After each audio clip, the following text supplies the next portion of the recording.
अस्सलामु अलैकुम रहमतुल्लाह।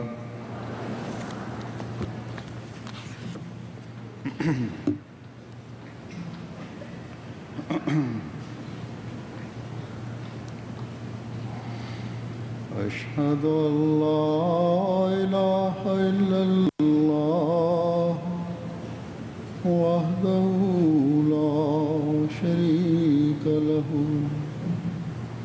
वअशहदु अन्ना मुहम्मदन अब्दुहु व रसूलुहु अम्मा बादु फ़अऊज़ु बिल्लाहि मिनश शैतानिर रजीम बिस्मिल्लाहिर रहमानिर रहीम अल्हम्दुलिल्लाहि रब्बिल आलमीन अर्रहमानिर रहीम मालिकि यौमिद्दीन इय्याका नअबुदु व इय्याका नस्तईन इहदिना सिरातल मुस्तकीम सिरातल लज़ीना अनअमता अलैहिम गैरिल मग़दूबि अलैहिम वलद्दाल्लीन।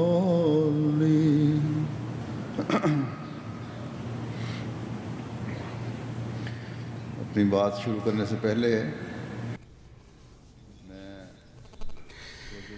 কথা আরম্ভ করার পূর্বে আমি মনোযোগ আকর্ষণ করতে চাই। আল্লাহর ফজলে এখানে এখন নীরবতা রয়েছে, নীরবে আপনারা বসে শুনছেন, কিন্তু গতকাল জুমার সময় খবর এসেছে যে সেখানে মনোযোগের অভাব ছিল, নীরবতার অভাব ছিল, হয়তো শব্দমান ভালো ছিল না। বাচ্চাদের হলে যেভাবে পূর্বে বলেছি, যারা দায়িত্বরতা মহিলা থাকেন, আপনারা মায়েদের কথা বন্ধ করানোর চেষ্টা করুন।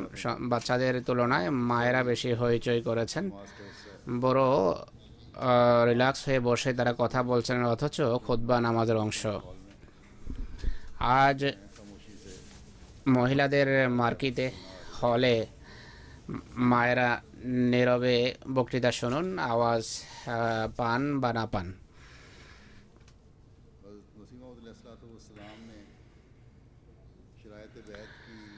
হজরত মসিহ মউদ আলাইহিসসালাতু ওয়াসসালাম বয়াতের ষষ্ঠ শর্তে যে সমস্ত বিষয়ের প্রতি মনোযোগ আকর্ষণ করেছেন, সেগুলোর একটি হলো এমন যা থেকে একজন মোমেনের বাঁচা আবশ্যক, এক মোমেনকে অবশ্যই তা এড়িয়ে চলা উচিত। সামাজিক কুপ্রথা এবং কদাচার এড়িয়ে চলা উচিত। আর দ্বিতীয় দিক এমন আছে যা অনুসরণ এবং জীবনের অংশ করা ছাড়া, যা অবলম্বন ছাড়া কোনো পুরুষ বা নারী প্রকৃত মোমেন আখ্যায়িত হতে পারে না বা প্রকৃত আহমদি আখ্যা পেতে পারে না। তা হলো কোরআনের অনুশাসনকে শিরোধার্য করা, কোরআনের শিক্ষা মেনে চলা, আল্লাহ এবং রসুলের নির্দেশ শতভাগ মেনে চলা এবং আনুগত্য করা। হজরত মসিহ মউদ আলাইহিসসালাতু ওয়াসসালামের বয়াতের শর্তের এই শব্দগুলো নিয়ে যদি এক আহমদিভাবে চিন্তা করে এবং সে অনুসারে যদি কাজ করার চেষ্টা করে, এক মহান আধ্যাত্মিক বিপ্লব আমাদের মাঝে সাধিত হতে পারে। তাকওয়ার পথে আমরা চলতে পারি বা পরিচালিত হতে পারি। আর এটি হযরত মসিহ মউদ আলাইহিস সালামের আবির্ভূত হওয়ার উদ্দেশ্য। তিনি বলেন, আমার প্রেরিত হওয়ার উদ্দেশ্য হলো ঈমানকে দৃঢ় করা আর খোদা তাআলার পবিত্র সত্তার প্রমাণ মানুষের সামনে দেয়া। करना और এই से एक ऐसा ताल्लुक দুটো হলো উদ্দেশ্য। একটা হলো ঈমান দৃঢ় করা এবং খোদা তাআলার সাথে এমন এক हर एक সম্পর্ক স্থাপন अल्लाह ताला की हस्ती, अल्लाह ताला की वजूद যেন और एक সবার হৃদয়ে और अल्लाह ताला খোদা তাআলার राह रास्त ताल्लुक पैदा हो। সবার হৃদয়ে খোদার সত্তায় এক দৃঢ় বিশ্বাস জন্মে এবং আল্লাহর সাথে এক সরাসরি সম্পর্ক যেন স্থাপিত হয়। और ईमान তিনি বলেন, फिर आए আমি আমার প্রেরিত হওয়ার উদ্দেশ্য হলো সত্য এবং ঈমানের যুগকে ফিরিয়ে আনা আর হৃদয়ে তাকওয়া সৃষ্টি করা। এই ज़माना কর্মই হলো আমার সত্তার মূল উদ্দেশ্য। और फरमाया ঈমানের যুগ যেন ফিরে আসে, হৃদয়ে ঈমান যেন গ্রথিত হয়, তাকওয়া পরিপূর্ণতা লাভ করে। আর বলেন যে এটি আমার প্রেরিত হওয়ার উদ্দেশ্য আর এটি আমার আগমনের মূল উদ্দেশ্য এবং লক্ষ্য। जो एक अहमदी के आपकी जमात में शामिल होने के लिए शराइत बैत रखी हैं, সুতরাং তিনি তার জামাতভুক্ত হওয়ার জন্য এক আহমদের জন্য যেই শর্ত নির্ধারণ করেছেন, हमारी औरतें भी और সেই আহমদের লক্ষ্য হলো এই উদ্দেশ্য অর্জন করা, এই লক্ষ্য অর্জন করা। लेकिन আমাদের পুরুষ এবং মহিলারা, के মহিলাদের মাঝে অনেকে এমন আছেন যারা আহমদী হওয়ার দাবি করে, क़याम के लिए কিন্তু এই বিষয়টা খতিয়ে দেখা দরকার যে ইমানের উন্নতি এবং সত্য প্রতিষ্ঠার জন্য আমরা কি চেষ্টা করছি। चश्मा আল্লাহ তাআলার इस हद तक तस्लीम किया है। अल्लाह ताला পবিত্র সত্তাকে সমস্ত শক্তির উৎস अमल करते हैं, হিসাবে আমরা কতটা বিশ্বাস করেছি, तकवा के हुस्न আল্লাহ তাআলার নির্দেশ আমরা কতটা মেনে চলি, पढ़ रहे हैं। তাকওয়া অর্জনের জন্য আমরা কত দ্রুত हकीकी तस्वीर दिखाएं। অগ্রসর হচ্ছি। ये जायज़े हमें তো এই যে বিশ্লেষণ, এই যে ক্ষতি দেখা আমাদের নিজেদের প্রকৃত চিত্র আমাদের সামনে তুলে ধরবে। यूं यूं हम এই আত্মজিজ্ঞাসা আমাদের প্রকৃত আহমদী হওয়া বা না হওয়ার প্রমাণ বহন করবে।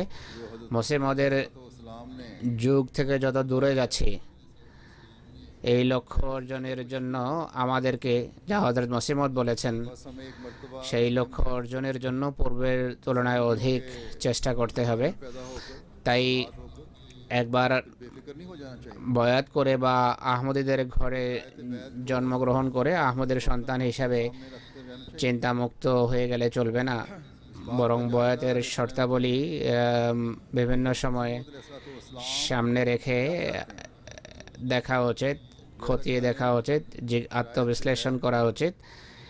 এটা দেখা উচিত যে মসিহ মউদ আমাদের কাছে কি চান। बताया अपने अल्फाज में বয়াতের ষষ্ঠ শর্তের কথা প্রথম দিকেই বলেছি আমি।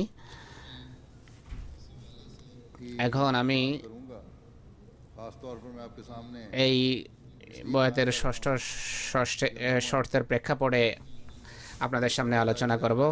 আর এটি বলার উদ্দেশ্য হলো, हवा अमूमन এই বয়াতের এই শর্তের প্রথম অংশ হলো সামাজিক কদাচার অনাচার পরিহার করব। মহিলাদের বেশিরভাগ নিজেদের সহজাত প্রবণতার কারণে এই या ज़्यादा रुझान দুটো কথার দিকে বেশি আকৃষ্ট হয় इस्लाम বা এই দিকেই তাদের প্রবণতা, যা থেকে হযরত মসিহ ইসলাম আমাদেরকে বিরত রেখেছেন, বিরত থাকার নির্দেশ দিয়েছেন। का शिद्दत से बढ़ना তা হলো যেভাবে আমি বলেছি, की शिद्दत কামনা বাসনার দাসত্ব, কামনা বাসনার পিছনে চলা এবং বস্তুবাদিতার অন্ধ হয়ে বস্তুবাদিতার পেছনে ছোটা। বস্তুবাদিতার ভিতর অনেক কিছু আছে, ফ্যাশনের অন্ধ ফ্যাশনের অনুকরণ আর অন্ধ প্রতিযোগিতা। এক্ষেত্রে जिंदगी में এ কারণে से बचने के लिए যেই সমস্ত वो फिर পুরুষ दूर जाते हैं। পারিবারিক एक बुराई के नतीजे में মানে ঘরের ঝগড়া এড়ানোর জন্য घरों में शुरू हो जाता বেহিসাব খরচ করে, তারা এভাবে একটা সমস্যায় জর্জরিত হয়। আবার ঘরে বিভিন্ন ধরনের সমস্যা তারপরও দেখা দেয়। है। औरतें ही परेशान हों कि ये পুরুষের এই কথার এই অর্থ করা উচিত নয়, বা মহিলাদেরও মনে করা উচিত নয় যে এই দুর্বলতা শুধু মহিলাদেরই। পুরুষের প্রেফারেন্সেস বা চাওয়া পাওয়া একটু ভিন্ন ধরনের, নতুবা হুজুর বলছেন পুরুষের মাঝেও এই দুর্বলতা রয়েছে। আর কামনা বাসনার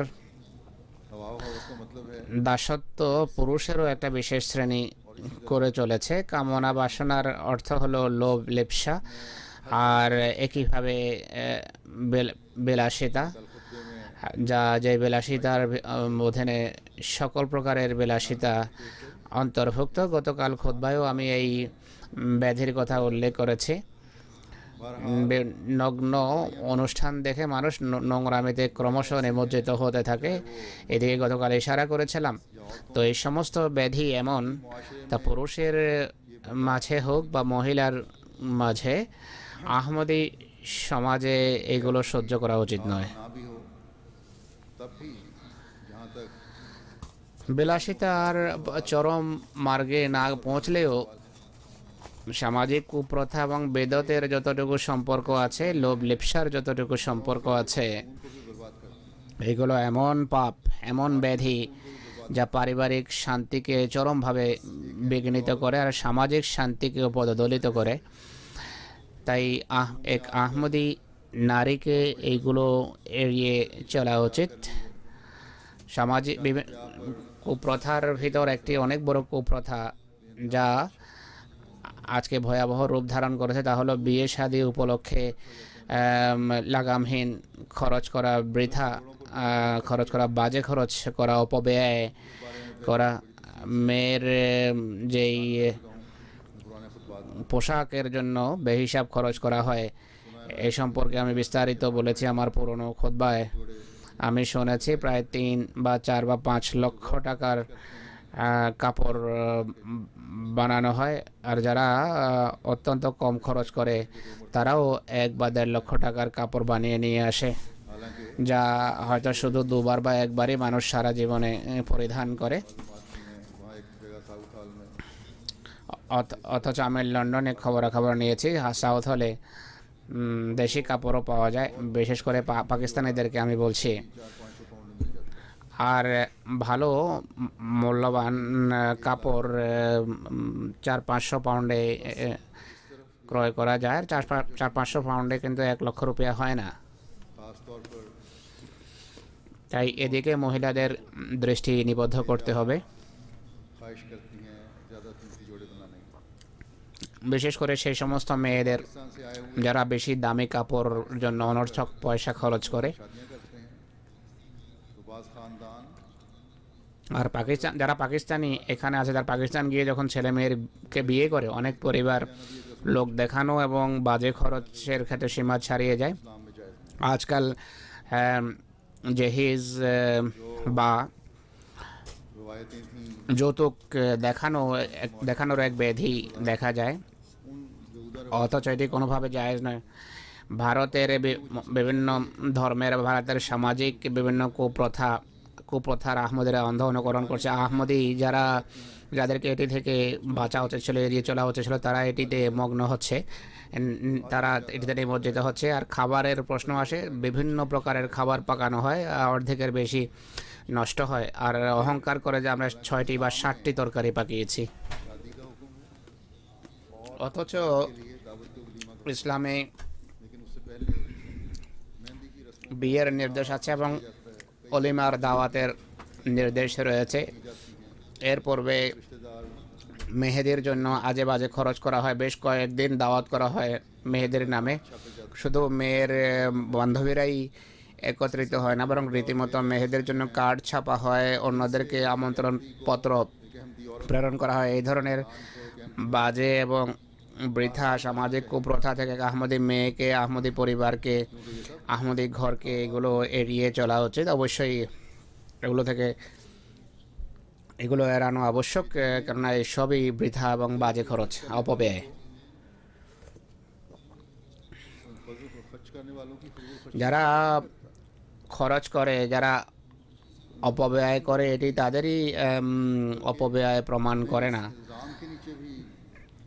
তাদেরই অপব্যয়ের বদভ্যাস প্রমাণিত হয় না, বরং তারা गर्दनों में এই অভিযোগে অভিযুক্ত হয় যে তারা সামাজিক কুপ্রথার বেড়ি পরিধান করে রেখেছে, যা আল্লাহ তাআলা খুলে ফেলার নির্দেশ দিয়েছিলেন। এই সমস্ত সামাজিক কুপ্রথার বেড়ি থেকে মুক্ত করার জন্য মুহাম্মদ রাসূলুল্লাহ এসেছিলেন, আর নতুনভাবে এটি প্রতিষ্ঠার জন্য হযরত মসিহ মউদ এসেছেন। যদি একই বেড়ি গলায় পরিধান করতে হয় তাহলে আহমদী হয়ে লাভ কি? कि अपने माहौल में अपने रिश्तेदारों में এসব কিছু अपने मुकाबले के लोगों में করার উদ্দেশ্য হলো নিজ পরিবেশে আত্মীয় স্বজনের ভিতর প্রতিযোগী অর্থাৎ নাম এবং সম্মানের খাতিরে অমুক ব্যক্তি এত টাকার জিনিস কিনেছেন, এই যৌতুক দেয়া হয়েছে, খাবারে অমুক অমুক ডিশ ছিল, এই ধরনের বড় দাওয়াত হয়েছে, ইত্যাদি ইত্যাদি।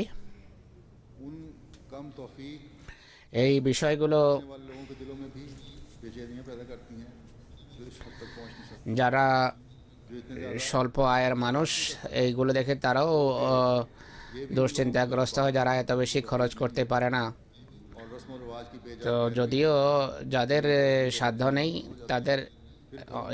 তাদের এই আচরণও ভুল, তারা এর জন্য এই কুপ্রথার অন্ধ অনুকরণের জন্য ঋণ নেয় এবং ঘরে এর ফলে এক ধরনের অশান্তি আরম্ভ হয়ে যায়। तौफीक नहीं है, যার वो अपने से যতটা ज़्यादा अमीर তৌফিক আছে ততটা খরচ করা উচিত। যার সাধ্য নেই, তার যে বেশি সম্পদশালী তার দিকে দেখা উচিত নয়। লোক দেখানো কোনোভাবে ঠিক নয়, বরং যে তার তুলনায় দরিদ্র তার দিকে তাকানো উচিত। ইসলামী শিক্ষা এটি আমাদের জন্য, আর এই কথাই आगे बढ़े हुओं को देखो মহানবী সাল্লাল্লাহু আলাইহি ওয়াসাল্লাম আমাদেরকে শিখিয়েছেন। तो नेकियों में मुकाबला करो, পুণ্যে যে তোমার তুলনায় বেশি পুণ্যের অনুসারী তাকে দেখো, যদি মোকাবেলা করতে হয় এই ক্ষেত্রে প্রতিযোগিতা করো, আর পুণ্যে নেক কর্মে উন্নতি করার চেষ্টা করো। জাগতিক বিষয়ে যে তোমার তুলনায় অসচ্ছল, অর্থনৈতিক দিক থেকে যে তোমার তুলনায় অসচ্ছল এবং তুলনামূলকভাবে কম অর্থের মালিক, তাকে দেখো, এরপর আল্লাহ যা দিয়েছেন তার জন্য কৃতজ্ঞতা প্রকাশ করো। আল্লাহ যা দিয়েছেন এটি তার বিশেষ অনুগ্রহ, আর সবচেয়ে বড় অনুগ্রহ হলো এই যুগে আল্লাহ তাআলা যোগ ইমামকে গ্রহণ করার মানার তৌফিক দিয়েছেন, যিনি আমাদেরকে এই ধরনের বেদাত এবং কুপ্রথা থেকে মুক্ত করছে। কিন্তু আমরা দুর্ভাগ্যবশত আবার এইসবে নিমজ্জিত হতে চলেছি, নিমজ্জিত হচ্ছে। কিন্তু कि अपनी যাই হোক, এই ব্যাধি, এই রোগ সমাজে और दिखावा करने वालों को देखा जाता है। ছড়িয়ে আছে। এই অপব্যয়কারীদেরকে আমরা দেখি, বৃথা খরচকারীদেরকে আমরা দেখি।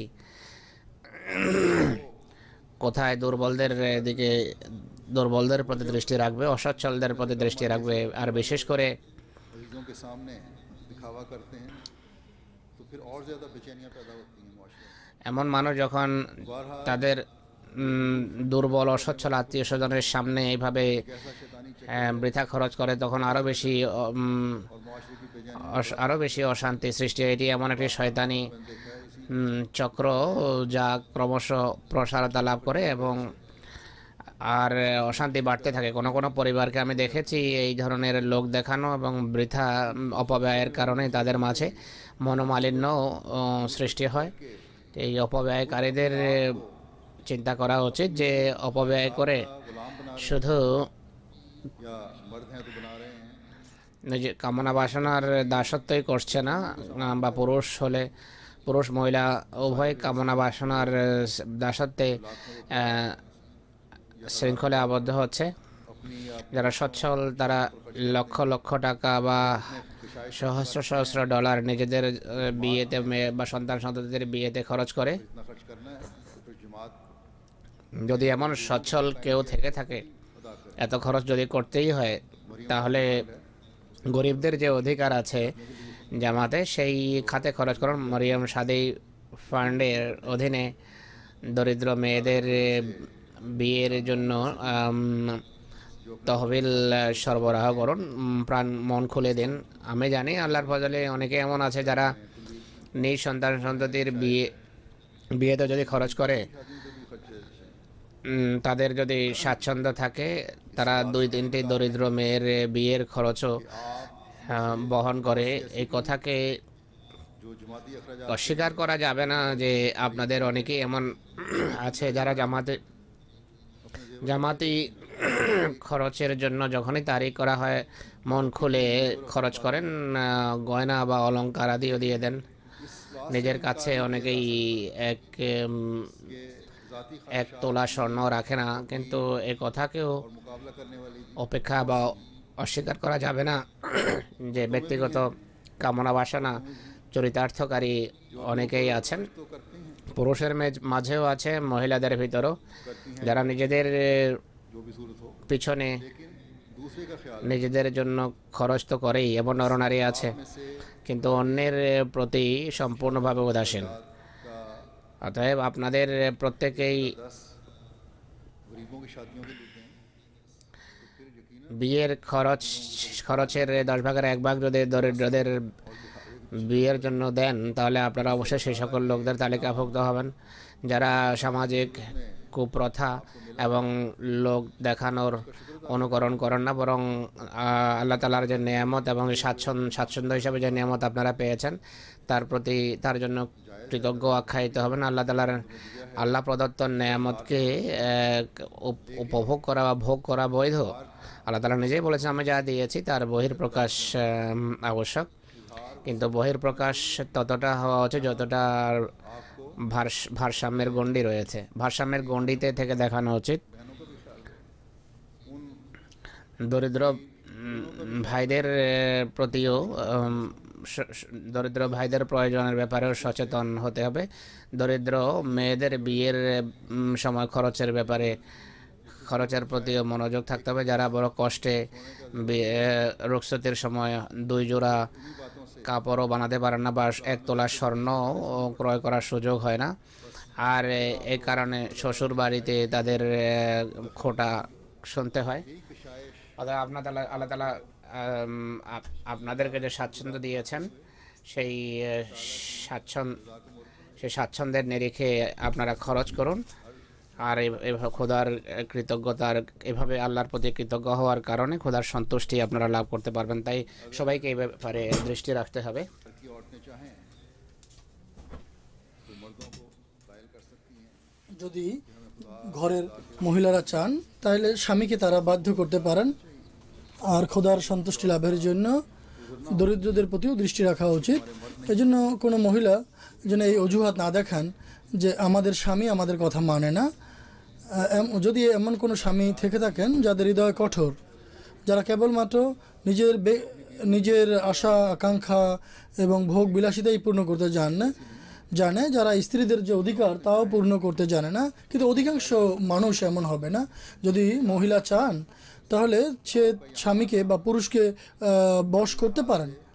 মনে রাখবেন যে আপনাদের এখানে আশা এবং আর্থিক দিক থেকে স্বাচ্ছন্দ্য লাভ করা এবং আর্থিক সমৃদ্ধি লাভ করা, এটি আপনাদের নিজেদের ব্যক্তিগত কোনো যোগ্যতার বলে নয়, বরং এটি আহমদিয়তের কারণে হয়েছে। আপনাদের উপর যে জুলুম এবং নির্যাতন করা হয়েছে আর অনেক বড় একটি সংখ্যা এই জন্য এখানে এসেছেন যে তাদের উপর জুলুম নির্যাতন হয়েছে পাকিস্তানে, অথবা ভয়ে ভীত হয়ে সেই জুলুম নির্যাতনের ভয়ে ভীত হয়ে এখানে এসে গেছেন। অথবা এই যে অনুগ্রহ যা আর্থিক স্বাচ্ছন্দ্য হিসেবে আল্লাহ তাআলা আপনাদেরকে দিয়েছেন, এটি আহমদিয়তের কল্যাণে আপনাদেরকে দিয়েছেন। তাই একে সর্বদা মনে রাখবেন, স্মরণ রাখবেন। অতএব এই অনুগ্রহ যদি আপনারা স্মরণ রাখেন তাহলে আল্লাহ তাআলার কৃতজ্ঞতা প্রকাশকারী বান্দা বনে আপনারা থাকতে পারবেন। অনেকের কোরবানিকে আল্লাহ তাআলা এই জাগতিক পৃথিবীতেই আল্লাহ তাআলা এর বিনিময় দান করেছেন। অতএব আল্লাহ তাআলার কৃতজ্ঞতা প্রকাশকারী হন। এই রসম রওয়াজ এবং ভোগ বিলাস এর পিছনে ছোটার পরিবর্তে আল্লাহ তাআলার সন্তুষ্টি লাভের চেষ্টা করুন।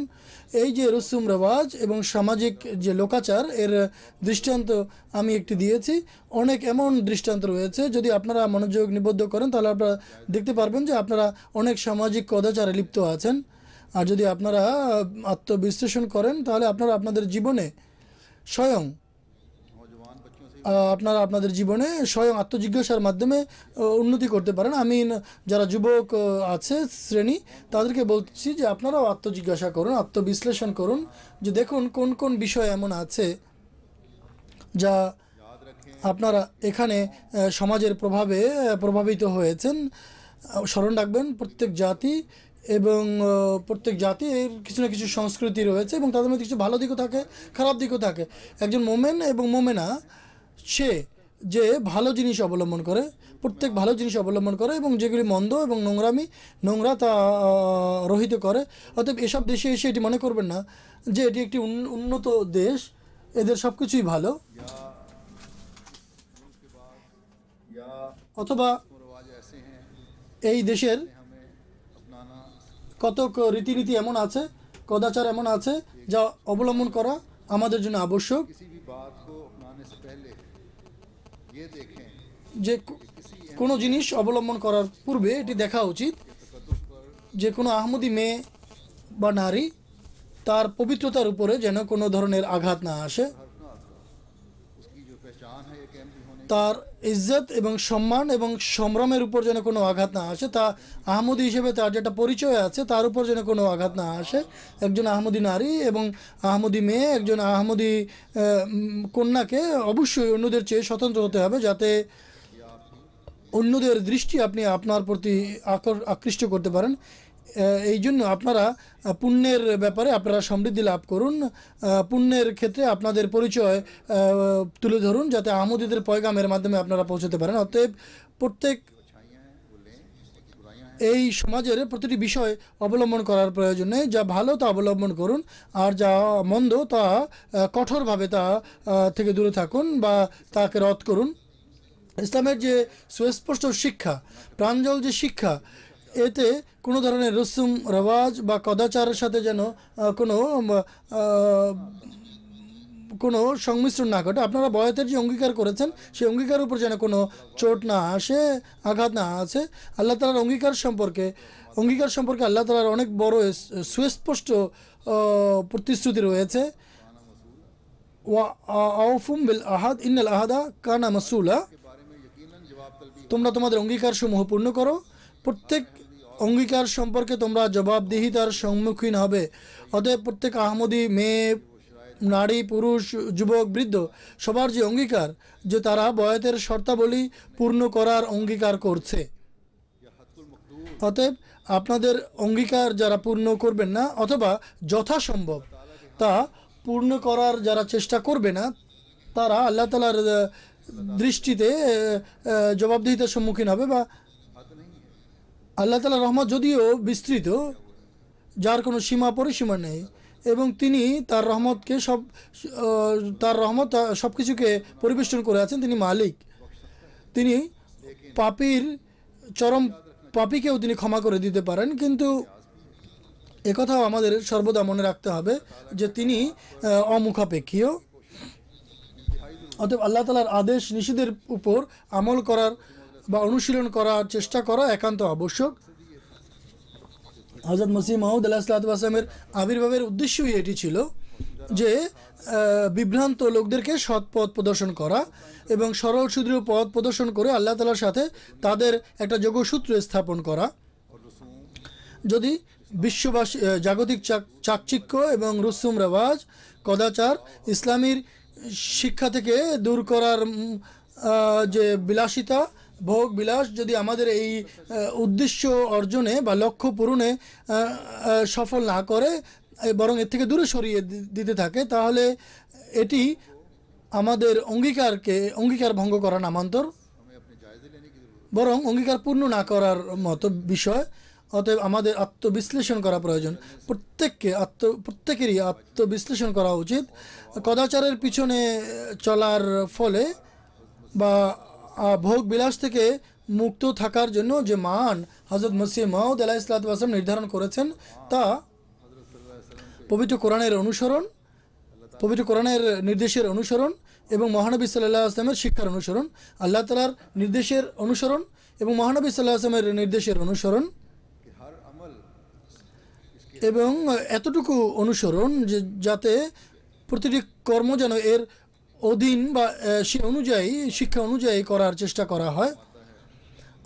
যারা নিজেদের আশা আকাঙ্ক্ষার অনুসরণ করে তাদের সম্পর্কে আল্লাহ তাআলা বলেন, ওয়ামান আদাল্লু মিম্মান ইত্তাবা হাওয়াহু বেগায়রে হুদাম মিনাল্লাহ, এবং তার চেয়ে বেশি পথভ্রষ্ট আর কে, যে আল্লাহ তাআলার হেদায়েতকে উপেক্ষা করে নিজের ব্যক্তি আশা আকাঙ্ক্ষার পিছু অনুসরণ করে। অতএব আল্লাহ তাআলা ওই সমস্ত মানুষকে যারা নিজেদের কামনা বাসনার অনুসরণ করে, যারা নিজেদের কামনা বাসনার অনুসরণকারী, যারা কামনা বাসনার অনুসরণ করে চরম পথভ্রষ্টতায় নিপতিত, বরং আল্লাহ তাআলা বলেন এরা চরম গুমরাহিতে নিপতিত। আল্লাহ তাআলা তাদেরকে পথভ্রষ্টদের মাঝে সাব্যস্ত করেন। আমি আপনাদেরকে এখানে একথাও স্মরণ করিয়ে দিতে চাই যে পর্দা ইসলামের যে নির্দেশ রয়েছে তার মধ্যে অন্যতম একটি নির্দেশ। যে সমস্ত ইংরেজ ভাষী মহিলারা এখানে আছেন, যদি তারা উর্দুতে আমার কথা বুঝতে না পারেন, তাহলে গত সপ্তাহে আমি লাজনা এমাইলা আমেরিকাকে অথবা মহিলাদের অংশে আমেরিকার জলসায় তাদেরকে সম্বোধন করে যে বাণী দিয়েছি ইংরেজিতে, তা আপনারা শুনুন। আজকাল ইন্টারনেট প্রত্যেক ইংরেজ ভাষীর কাছেই আছে, বরং এমটি এর যে সুযোগ এটিও সব জায়গায় সহজলভ্য, আপনারা শুনতে পারেন। এজন্য কোনো অজুহাত দাঁড় করানো উচিত নয় যে সমস্যা আছে, শুনতে পারেনি, সময় ছিল না। যে কোনো সময় আপনি শুনে নিতে পারেন। এবং কানাডার লাজনার যে ব্যবস্থাপনা, তাদেরকে আমি উদ্দেশ্য করে বলছি যে আপনারা তাকে এটাকে অনুবাদ করে ইংরেজি যারা পড়ে ইংরেজি ভাষী সদস্যদের কাছে পৌঁছে দিন। যা হোক, আমি এই কথা বলছিলাম যে পর্দা এমন একটি ইসলামী নির্দেশ যার ব্যাখ্যা পবিত্র কোরআনে রয়েছে। এই জন্য এখানকার সমাজের প্রভাবে নিজেদের পর্দা এবং কোট আপনারা খুলে ফেলবেন না। আমি দেখেছি কতক নারী পাতলা ওড়না পরে মসজিদে এসে যায়। এটি পর্দার যে শিক্ষা, সেই শিক্ষা মতো নয়, সম্মত নয়। অনেকে দেখা দেখি এটি করে থাকেন। অনেকের কোট আমরা দেখি যে হাঁটুর উপরে উঠে থাকে।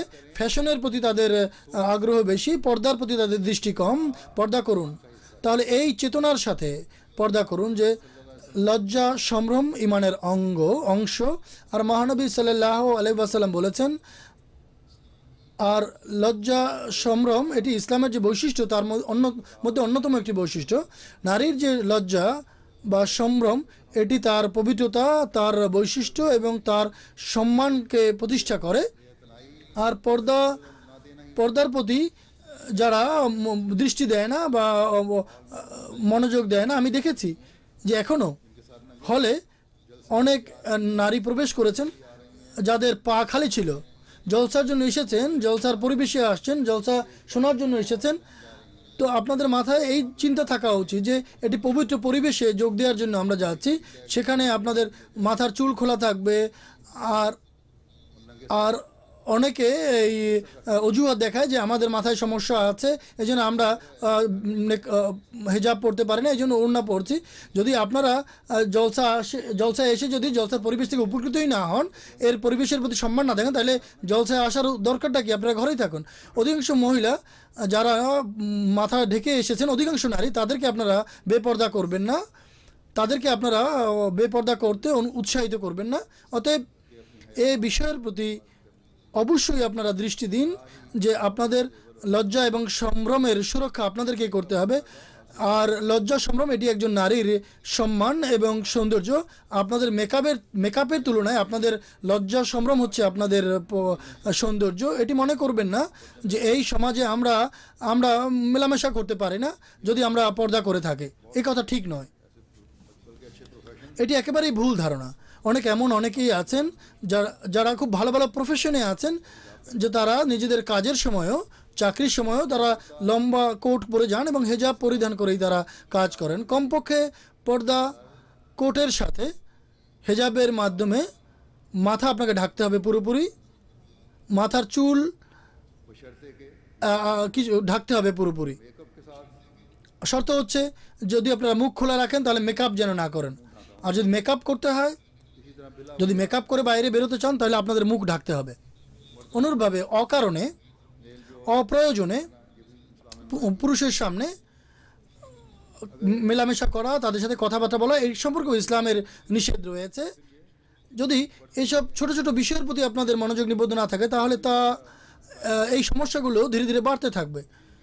তারপর ধীরে ধীরে ওই সমাজ প্রতিষ্ঠা লাভ করবে যা এখন নির্লজ্জতার সমাজ রয়েছে।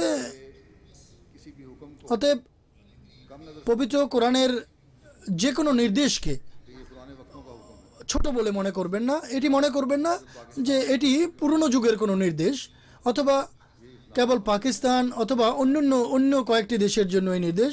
এটি ইসলামের শিক্ষা এবং প্রত্যেকটি যুগের জন্য এবং প্রত্যেক দেশের জন্য, প্রত্যেক দেশের আহমদী মুসলমান নারীর জন্য এই নির্দেশ আবশ্যক। আমি বারংবার বিভিন্ন স্থানে এই বিষয়ের প্রতি আপনাদের মনোযোগ এই জন্য আকর্ষণ করি যে এই দুর্বলতা ধীরে ধীরে বৃদ্ধি পাচ্ছে, এবং যদি এই অবস্থা চলতে থাকে তাহলে ভবিষ্যতে আমাদের ভবিষ্যৎ যে প্রজন্ম, তাদের লজ্জাশীলতার যে নিশ্চয়তা তা আমরা দিতে পারবো না। তারা এভাবেই খোলা চুল এবং জিন্স এবং ব্লাউজ পরে তারা বাইরে ঘুরে বেড়াবে এবং তারা নিজেদেরকে আহমদীও বলতে পারবে না। ধীরে ধীরে তারা আহমদীয়ত থেকেও বাইরে চলে যাবে, আহমদীয়তের গণ্ডি থেকেও তারা বেরিয়ে যাবে। অতএব এই বিষয়টি আপনারা অনুভব করুন এবং বেপর্দা এবং ভোগ বিলাস এবং কামনা বাসনার মধ্যে নিপতিত হওয়া থেকে আপনারা নিজেদেরকে রক্ষা করুন, নতুবা ভবিষ্যৎ প্রজন্মের যে লজ্জা সম্ভ্রম এবং তাদের পবিত্রতার নিশ্চয়তা আপনারা দিতে পারবেন না। অতএব আল্লাহ তাআলার সন্তুষ্টি এবং কল্যাণ যদি আপনারা পেতে চান তাহলে লজ্জাশীলতার সুরক্ষা করুন, লজ্জা সম্ভ্রমের হেফাজত করুন। মহানবী সাল্লাল্লাহু আলাইহি ওয়াসাল্লাম বলেন যে লজ্জা সম্ভ্রম মূলত কল্যাণীকোল, এতে কল্যাণ রয়েছে। অতএব আপনাদের প্রতিটি কাজে আপনারা কল্যাণ অন্বেষণ করুন।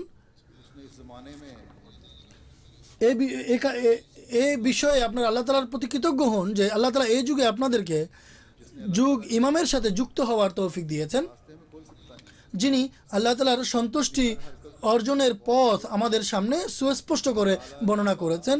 আমাদের প্রতিটি কথা, কর্ম এবং কাজকে আল্লাহ তাআলার সন্তুষ্টি অর্জন করার মাধ্যম বানিয়েছেন। খোদা তাআলার আদেশ নিষেধ এবং খোদা ভীতিকে সমস্ত ব্যক্তি কামনা বাসনার উপর প্রাধান্য দেন। যদি এটি হয় তাহলে আপনারা ঐশী নেয়ামতের উত্তরাধিকারী হবেন। খোদার পক্ষ থেকে কল্যাণের অনেক নতুন নতুন দ্বার উন্মোচন হবে আপনাদের জন্য এবং এই ধারা অব্যাহত থাকবে। আপনারা যদি আল্লাহর সন্তুষ্টির অধীনস্থ করেন আপনার প্রতিটি কাজকে, তাহলে খোদা তাআলার রহমত আপনাকে কোলে টেনে নেবে। আল্লাহ তাআলা আপনার দিকে, আপনি যদি আল্লাহর দিকে এক পদক্ষেপ উঠান, খোদা 2 কদম উঠাবেন আপনার দিকে, এবং খোদার দিকে যে হেঁটে আসে আল্লাহ তার দিকে ছুটে আসেন। বরং রাসূলুল্লাহ সাল্লাল্লাহু আলাইহি ওয়াসাল্লাম বলেছেন, আল্লাহ তার দিকে যে ব্যক্তি ফিরে আসে তাকে দেখে এক মা তার হারানো পুত্রকে পেয়ে যতটা খুশি হন তার চেয়ে বেশি আল্লাহ তাআলা সেই বান্দার জন্য সন্তুষ্ট হন যে তার দিকে ফিরে আসে। কত বড় দুর্ভাগ্য যদি আমরা এমন খোদাকে ভুলে যাই এবং তার কথায় কর্ণপাত না করি, জাগতিক কামনা বাসনার অন্ধ অনুকরণ করি বা দুনিয়ার ভয় যদি আমরা করি যে মানুষ কি বলবে, যে এর পোশাক কেমন, এর পোশাকের আমাদের পোশাকের সাথে মিল নেই, বা এতটা পশ্চাৎপদে যে অনর্থক পর্দা করছে, হেজাব করছে, বড় অজ্ঞ, ছেলেদের সাথে বন্ধুত্ব করে না, বা এমন সেকেলে মানুষ সে যে অমুক ছবিও সে দেখেনি এখনো। তো সুতরাং এই বস্তু জগতের মানুষ যা করতে চায় তাদেরকে করতে দেন। আপনারা আপনাদের স্নেহশীল আল্লাহ তাআলাকে সন্ধান করুন, আর যে বিশুদ্ধ চিত্তে তাকে সন্ধান করে এবং তার সামনে ঝুঁকে এবং বিনত এমন ব্যক্তিকে আল্লাহ তাআলা জান্নাতের নেয়ামতের ওয়ারিশ করেন। আল্লাহ তাআলা বলেন, ওয়া আম্মা মান খাফা মাকামা রাব্বিহি ওয়া নাহান নাফসা আনিল হাওয়া ফাইনাল জান্নাতা হিয়াল মাওয়া। যে ব্যক্তি তার প্রভুর পবিত্র পদমর্যাদার ভয়ে ভীত এবং নিজ প্রবৃত্তিকে নিজ কামনা বাসনা থেকে বিরত রাখে, তার ঠিকানা হবে জান্নাত। তো ইনি হলেন আমাদের সেই প্রিয় খোদা, যিনি তার বান্দাকে এত দানে ভূষিত করেন যে তার জন্য জান্নাত আবশ্যক করে দেন। আর শুধু মৃত্যুর পরেই জান্নাত দেবেন না, বরং আল্লাহ তাআলা অন্যত্র বলেছেন যে লিমান খাফা মাকামা রাব্বিহি জান্নাতান, যে নিজ প্রভুর পবিত্র মহিমার ভয়ে ত্রস্ত থাকে তার জন্য দুটো জান্নাত অবধারিত আছে। ইহজগতেও তার জন্য জান্নাত অবধারিত এবং পারলৌকিক জান্নাত তো রয়েছেই। তাই কেউ যেন এই কথা মনে না করে যে জাগতিক আকর্ষণীয় বিষয়াদি ফ্যাশনের দাসত্ব করাই আসল জীবন। না না, এটি প্রকৃত জীবন নয়। আর এমন কথা হৃদয়ের প্রশান্তির কারণও হতে পারে না। অনেক এমন লোককে দেখা যায় যারা এই ইহজাগতিক বিষয়াদের পিছনে হন্যে হয়ে ফিরে ছুটে জীবন নষ্ট করে, কিন্তু হৃদয়ের শান্তি এবং প্রশান্তি তারা লাভ করতে পারে না। কিন্তু আল্লাহ তাআলা বলেন যে আমাকে ভয় করে, যে আমার ভয়ে ভীত থাকে, যে আমার নির্দেশ মেনে চলে, কামনা বাসনার অন্ধ অনুকরণ পরিত্যাগ করে এবং নেক কর্ম করে, নেক কাজ করে, এমন মানুষ শুধু পরকালেই জান্নাত লাভ করবে না, বরং এই পৃথিবীতেও তাদের জন্য মানসিক প্রশান্তি, আন্তরিক প্রশান্তির আল্লাহ তাআলা বিধান করবেন। তাদের জন্য এই পৃথিবীতেই জান্নাত হবে, তাদের ঘরে থাকবে শান্তি, তাদের সন্তান সন্ততি তাদের নয়নের স্নিগ্ধতা বয়ে আনবে। আর নয়নের সন্তান সন্ততির নয়নের স্নিগ্ধতা হওয়াই তো মায়েদের প্রশান্তির কারণ হয়ে থাকে, যদি মা স্বার্থপর না হয়ে থাকেন। হযরত মসিহ মউদ আলাইহিস সালাতু ওয়াস সালাম বলেন, যে ব্যক্তি আল্লাহ তাআলার সামনে দাঁড়ানোর ভয়ে ভীত থাকে তার জন্য দুটো জান্নাত রয়েছে। এক জান্নাতে পৃথিবীতে সে লাভ করে, কেননা খোদার ভয় তাকে পাপ থেকে বিরত রাখে। আর পাপের দিকে ছুটে যাওয়া, পাপের দিকে যাওয়া তার হৃদয়ে এক ধরনের উৎকণ্ঠা এবং ভীতি সৃষ্টি করে, এবং এটি এক ধরনের জাহান্নাম। কিন্তু যে ব্যক্তি খোদার ভয়ে ভীত, সে পাপকে এড়িয়ে চলে, আর সেই আযাব, সেই শাস্তি, সেই বেকুলতা, সেই উৎকণ্ঠা থেকে তাৎক্ষণিকভাবে রেহাই পায়, যা কামনা বাসনা এবং প্রবৃত্তির অন্ধ অনুকরণ ও দাসত্বের ফলে সৃষ্টি হয়। আর সে বিশ্বস্ততা এবং আল্লাহর সামনে বিনত হওয়ার ক্ষেত্রে উন্নতি করে, যার ফলে মানসিক প্রশান্তি সে লাভ করে। আর এভাবে জান্নাতি জীবন তার জন্য এখানেই আরম্ভ হয়ে যায়। আর এভাবে আর এর বিরুদ্ধে যদি কেউ চলে, তাহলে জাহান্নামী জীবনের সূচনা হয় এখানে। নেক কাজ করলে জান্নাতি জীবনের সূচনা হবে, আর অপকর্ম করলে জাহান্নামী জীবনের সূচনা এখানে হবে। কত সৌভাগ্যবান সে যে কামনা বাসনার দাসত্ব পরিত্যাগ করে আল্লাহ তাআলার পবিত্র মকাম এবং মর্যাদাকে বোঝে এবং চিনে এই পৃথিবীতেই নিজ জীবনকে যে জান্নাতে পরিণত করে, সে কত সৌভাগ্যবান। নিশ্চয় আমাদের সবাই এটি চাইবে যে তার সেই ইহ এবং পরকালে উভয় ক্ষেত্রে যেন জান্নাতের ওয়ারিশ হয়।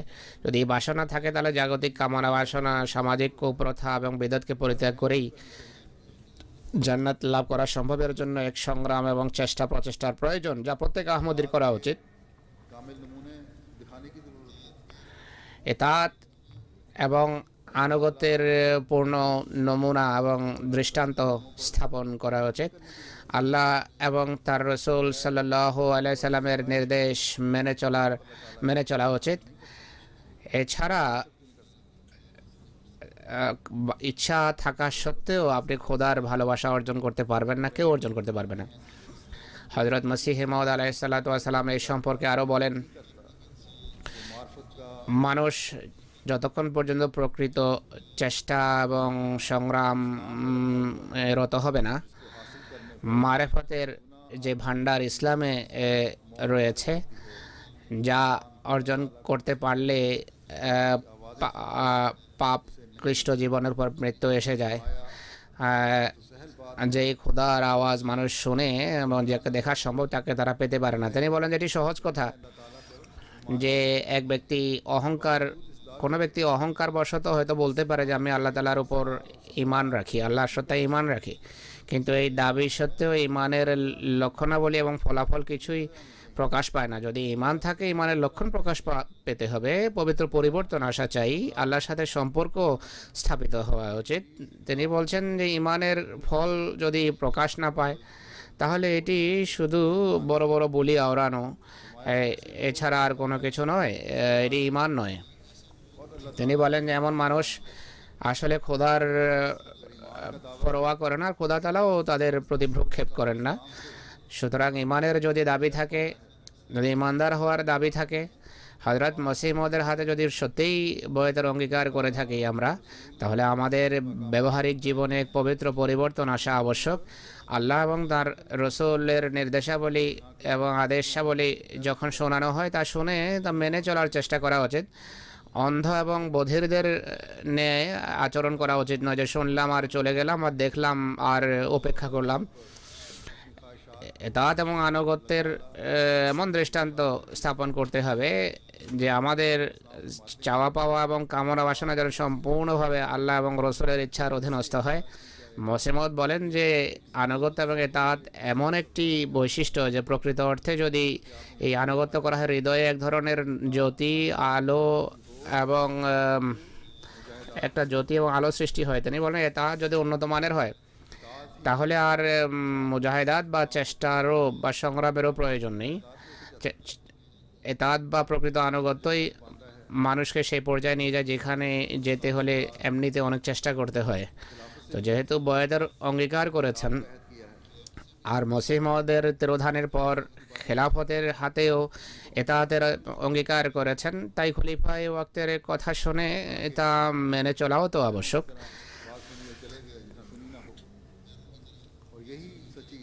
বধিরদের ন্যায় বোবা বধিরদের ন্যায় কথা শুনে চলে গেলাম এমনটি হওয়া উচিত না, আর এটি প্রকৃত আনুগত্য যা প্রত্যেক আহমদীর করা আবশ্যক। হযরত মসিহ মাউদ বলেন যে প্রকৃত এতাত এবং আনুগত্য বড় কঠিন একটি কাজ, কেননা প্রবৃত্তির সকল বাসনা এবং কামনাকে জবাই করতে হয়।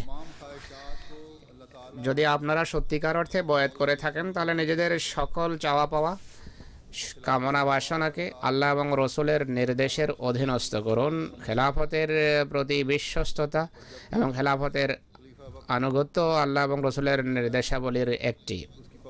তাই যখনই খলিফায়ে ওয়াক্ত কোনো নির্দেশের প্রতি মনোযোগ আকর্ষণ করেন তা মেনে চলার ব্যাপারে সচেষ্ট হন। যদি এমনটি হয় তাহলে ব্যক্তিগতভাবেই আপনারা লাভবান হবেন না, বরং জামাতের উন্নতির ক্ষেত্রেও আপনি অবদান রাখবেন, আপনার অবদান থাকবে। আরও কিছু বিষয়ের প্রতিও আমি আপনাদের মনোযোগ আকৃষ্ট করতে চাই। আরও দুটো কথার নির্দেশ কোরআনে রয়েছে প্রত্যেক মুসলমানের জন্য। একটি হলো নিজেদের সন্তান সন্ততির তরবিয়ত এবং শিক্ষা দীক্ষা সুশিক্ষার প্রতি এই পরিবেশে অনেক বেশি দৃষ্টি দিতে হবে। শুধু এই কথা মনে করবেন না জামাতের ব্যবস্থাপনা বা অঙ্গ সংগঠনগুলোই এই তরবিয়তের জন্য দায়ী। সবচেয়ে বেশি দায়ী হলেন আপনি নিজে, আপনারা। জামাত এবং জাতির আমানত আপনাদের হাতে ন্যস্ত হয়েছে। এই আমানতের হেফাজত এবং তাদের সঠিক তরবিয়ত সুশিক্ষা এবং তত্ত্বাবধান করেই এই দায়িত্ব পালিত হতে পারে। হযরত রাসূলুল্লাহ সাল্লাল্লাহু আলাইহি ওয়াসাল্লাম বলেছেন যে কুল্লুকুম রাইন ওয়া কুল্লুকুম মাসউলুন আর রাইয়াতিহি, তোমাদের প্রত্যেকে নিগরান বা তত্ত্বাবধায়ক বা তত্ত্বাবধায়িকা, তোমাদের উপর দায়িত্ব ন্যস্ত হয়েছে, তোমাদের সকলেই তোমাদের দায়িত্বের গণ্ডি সম্পর্কে এবং এই দায়িত্ব সম্পর্কে জিজ্ঞাসিত হবে। তাই এক মহিলার দায়িত্ব হলো ঘরের নিগরানি করা এবং বাচ্চাদের সুশিক্ষার প্রতি মনোযোগ দেয়া। এটি নয় যে নিজের কামনা বাসনা চরিতার্থ করার জন্য 2 পয়সা উপার্জনের জন্য সারাদিন ঘরের বাইরে থাকে। বাচ্চা সন্ধ্যার সময় যখন ঘরে ফিরে আসে তাদের দেখার কেউ নেই। ঘরে মায়ের মনোযোগের যখন তাদের প্রয়োজন হয়, মায়ের স্নেহ দৃষ্টির যখন প্রয়োজন হয়, তখন মা যদি ঘরে না থাকেন বা নিজের কর্মস্থল থেকে ক্লান্ত শ্রান্ত হয়ে ফিরে আসেন আর বাচ্চাদের প্রতি যদি মনোযোগ না দেন, তাহলে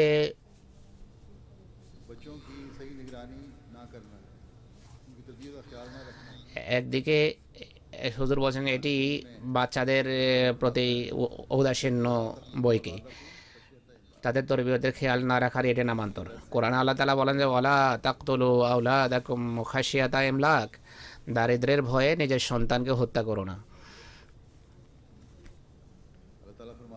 টাকা পয়সার লোভে নিজের সন্তানকে হত্যা করো না। আল্লাহ তাআলা বলেন আমি তাদের জীবিকারও ব্যবস্থা করি, আর বিশেষ করে তোমাদেরও রিজেকের আমি ব্যবস্থা করি। তো দারিদ্র তো দূরের কথা, এটি তো দূরের কথা। অনেক মহিলা শুধু নিজেদের বাসনা চরিতার্থ করার জন্য চাকরি করে, যে স্বামীরা আমাদের চাহিদা পূরণ করেন না, তাই এমনটি করে। যদি স্বামী বৈধ চাহিদা পূরণ না করেন তাহলে স্বামী গুনাহ করছেন, অবশ্যই আল্লাহ তাআলার হাতে তারা ধরা পড়বেন, ধৃত হবেন। যদি অবৈধ চাহিদা হয় তাহলে এমন মহিলাদের চাওয়া উচিত নয়, আর এর জন্য চাকরি করা উচিত নয়। কিছু মহিলা শুধু নিজেদের কামনা বাসনার পুরা করার জন্য চাকরি করে, বাচ্চাদের প্রতি মনোযোগ দেয় না। কোনো ঘরের সন্তান সন্ততি নষ্ট হয়েছে, শুধু অনেক ঘরের সন্তান সন্ততি নষ্ট হয়েছে এই কারণে যে মা মনোযোগ দেয়নি, যা পরে তারা বুঝতে পারে। অনেক মহিলার আসলে কাজ করা ছাড়া কোনো উপায় থাকে না, চাকরি করতে হয়। হুজুর বলছেন এটি সম্পূর্ণ ভিন্ন একটি বিষয়। কিন্তু বেশি পাওয়ার লোভে মহিলারাও চাকরি করে, আর পুরুষও, কোনো কোনো পুরুষ অবশ্য বাধ্য করে এমন অনেক মহিলাকে কাজ করতে। এমন পুরুষও ভ্রান্তিতে নিপতিত, ভুল করছে। ঘর চালানোর দায়িত্ব, ঘরের ব্যয় ভার বহন করা, স্ত্রীর ব্যয় ভার বহন বা সন্তান সন্ততির ব্যয় ভার বহন করার দায়িত্ব পুরুষের। যদি নিগরানির তত্ত্বাবধায়কের দায়িত্ব পালন না করে তাহলে পুরুষও জিজ্ঞাসিত হবে। কিন্তু যদি মহিলারা শুধু দারিদ্র্যের তথাকথিত ভয়ের নামে ঘরের বাহিরে অবস্থান করে বাচ্চাদের অধিকার প্রদান না করে, তাহলে তারা বাচ্চাদেরকে হত্যা করছে। তাই এদিকে অনেক বেশি মনোযোগ দেওয়ার প্রয়োজন রয়েছে। বাচ্চারা একইভাবে বাচ্চারা যখন যৌবনে পদার্পণ করে ঘরের বাইরে থাকে, আর ঘরে যখন আসে তাদের চলাফেরা, উঠা বসা, গতিবিধি দেখা মায়েদের কাজ। কেননা পিতা বেশিরভাগ সময় কাজের কারণে বাইরে তাকে থাকতে হয়। যেই সমস্ত মায়েদের বাধ্য হয়ে কাজ করতে হয় তাদেরকেও বুঝে শুনে কাজ করা উচিত। বাচ্চাদের স্কুল থেকে ফিরে আসার পূর্বে তাদের ঘরে ফিরে আসা উচিত এবং বাচ্চাদের সময় দেওয়া উচিত। অনুরূপভাবে বাচ্চাদের ধর্মীয় শিক্ষা দীক্ষার প্রতি মনোযোগ দিন। দেখুন বাচ্চারা নামাজ পড়ছে কিনা, দেখুন বাচ্চারা কোরআন পড়ছে কিনা। আর এটি ততক্ষণ সম্ভব নয় যতক্ষণ পিতামাতা উভয়ই নামাজ এবং কোরআন রীতিমতো পড়ে অভ্যস্ত হবে না। আপনাদের নসিহতের প্রভাব তখনই পড়বে যদি আপনারা তদনুসারে কাজ করেন। আপনারা যদি তদনুসারে কাজ না করেন, 1000 বার নসিহত করলেও বিন্দুমাত্র প্রভাবও পড়বে না বাচ্চাদের উপর।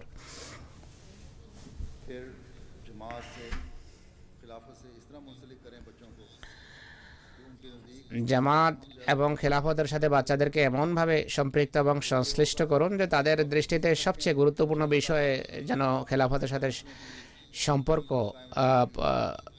পরিগণিত হয়। যদি এটি হয় তাহলে দেখবেন যে আপনাদের ভবিষ্যৎ প্রজন্মের ধর্মের উপর প্রতিষ্ঠিত থাকার এবং দুনিয়ার ধ্বংসযজ্ঞ থেকে বাঁচার একটা নিশ্চয়তা আপনাদের হাতে এসে যাবে।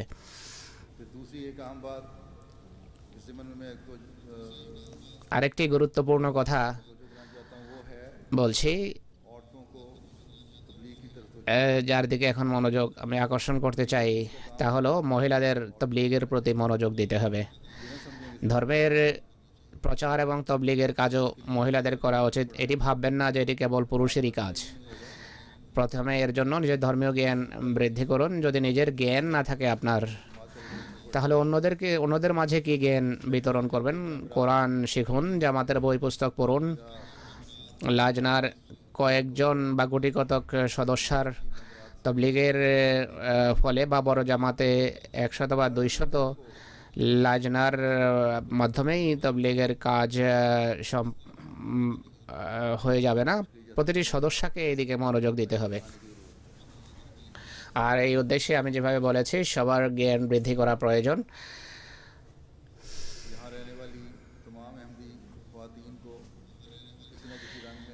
এখানে বসবাসকারিণী সকল আহমদী মহিলাকে কোনো না কোনোভাবে তবলিগি কার্যক্রমে নিয়োজিত করতে হবে। বই পুস্তক বিতরণ হোক বা লিফলেটিং হোক, ব্যক্তিগত যোগাযোগ হোক, মহিলাদের সাথে মেয়েদের সাথে যোগাযোগ করুন, পুরুষদের সাথে নয়। মহিলাদের মাধ্যমে অনেক ঘর আমি জানি এমন আছে, অনেক নতুন মহিলা বয়াত করেছে আহমদী মহিলাদের মাধ্যমে। অনেক মহিলা আমাকে বলেছেন তাদের বান্ধবীর মাধ্যমে তারা আহমদিয়ত সম্পর্কে অবগত হয়েছেন এবং তারা আহমদিয়ত গ্রহণ করেছেন। ঘরে তাদের স্বামীরা এবং পিতামাতা বিরোধিতা করেছে এমন মহিলাদের, কিন্তু তারা অবিচলতার সাথে আহমদিয়তের উপর প্রতিষ্ঠিত ছিলেন। ধীরে ধীরে নিজেদের পরিবার এবং বংশকে তারা জামাতভুক্ত করেছেন।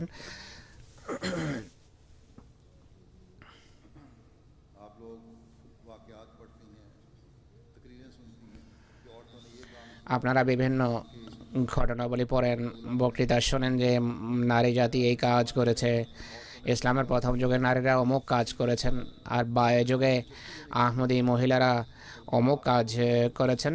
এই কথাগুলো শুধু উপভোগের জন্য নয়, বরং এগুলো আপনাদের মনোযোগ এদিকে আকর্ষণ করার জন্য যে আপনাদের প্রত্যেক মহিলার এ ধরনের কাজ করা উচিত, এ ধরনের কাজে ব্রতী হওয়া উচিত। একটা ঘটনা হুজুর শোনাচ্ছেন, মদিনা থেকে রাসূলুল্লাহর কাছে যেই কাফেলা এসেছিল, রাসূলুল্লাহর কাছে যে কাফেলা এসেছিল মক্কাতে মদিনা থেকে, যে রাসূলুল্লাহ হে আল্লাহর রাসূল আপনি মদিনায় হিজরত করুন, তাদের ভিতর একজন মহিলাও ছিলেন। সেই মহিলা এরপর যখনই প্রয়োজন হয়েছে নিজের খেদমত পেশ করেছেন রাসূলুল্লাহর পদচরণে। নিজের সন্তানদেরকে তিনি জেহাদের উদ্দেশ্যে নিবেদন করেছেন, উৎসর্গ করেছেন। তো নারী জাতি অনেক বড় বড় কাজ করেছেন এবং করেন, কিন্তু তাদের ত্যাগের ঘটনা শোনাকেই যথেষ্ট মনে করলে চলবে না, বরং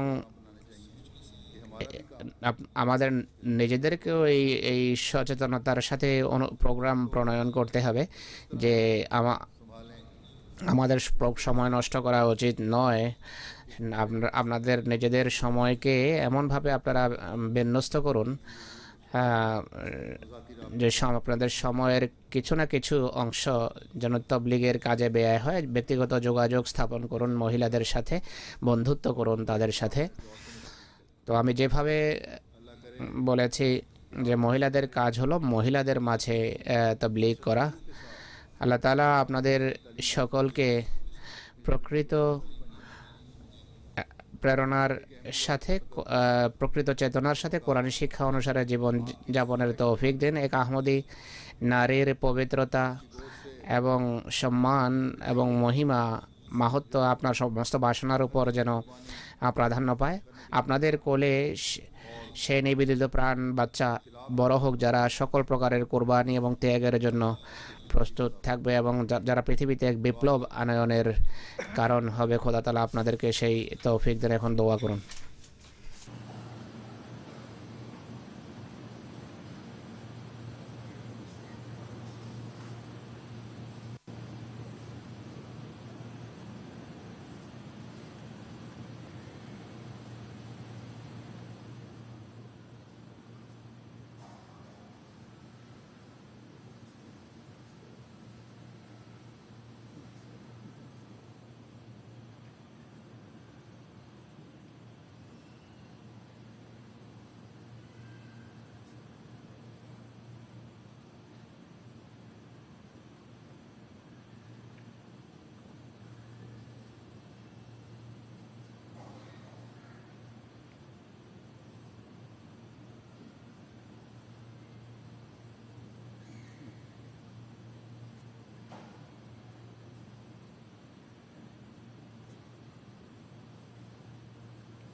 आमीन।